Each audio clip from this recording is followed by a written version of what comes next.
Sorry about that. I don't know where I left off. However, we can continue. Okay. So as I said before, um, God wants us to not be um, despising or have a heart of condemnation for the wicked. We need to be of caring, because even the wicked are those who were believers that may have gone astray, even unbelievers, but they have gone astray. Okay, that's the reason.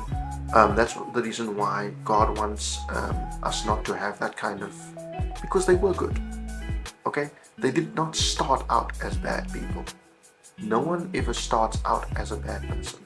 Okay, it's through influences not only of the enemy, but of our surroundings that we are surrounded by, and ultimately, and this is ultimately on all of us, it is our choice.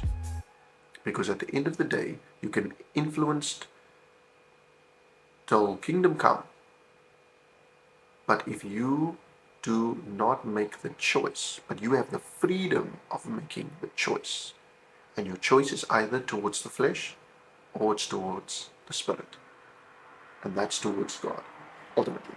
Okay, so then he says, um, nevertheless, if thou warn the wicked of his way to turn from it, if he do not turn from his way, he shall die in his iniquity, but thou hast delivered thy soul.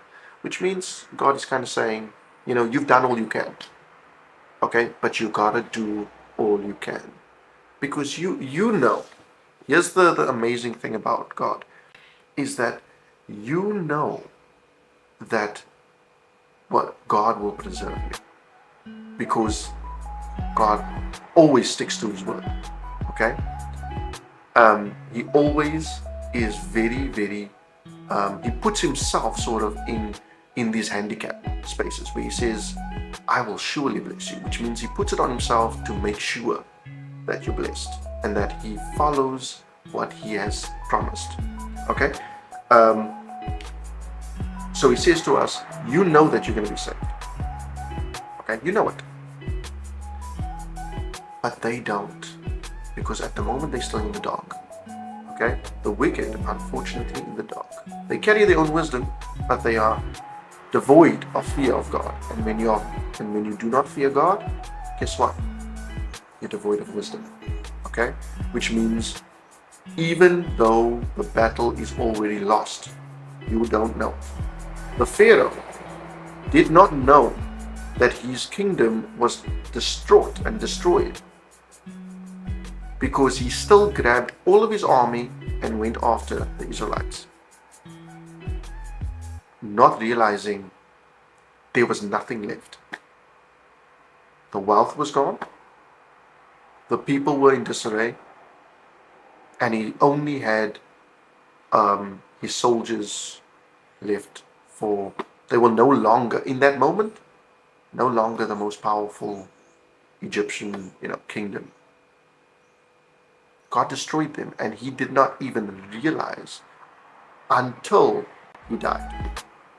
He may have realized, or maybe not, but ultimately he didn't even realize. And there's more than one account where the enemy, or the person who is not a believer of God, and he's a king, and he attacked God's people, and he did not even realize God won the fight. That's insane. Okay, that's like playing a chess game, and you've been making so many moves, and the person says, "But the game's over. I won the game."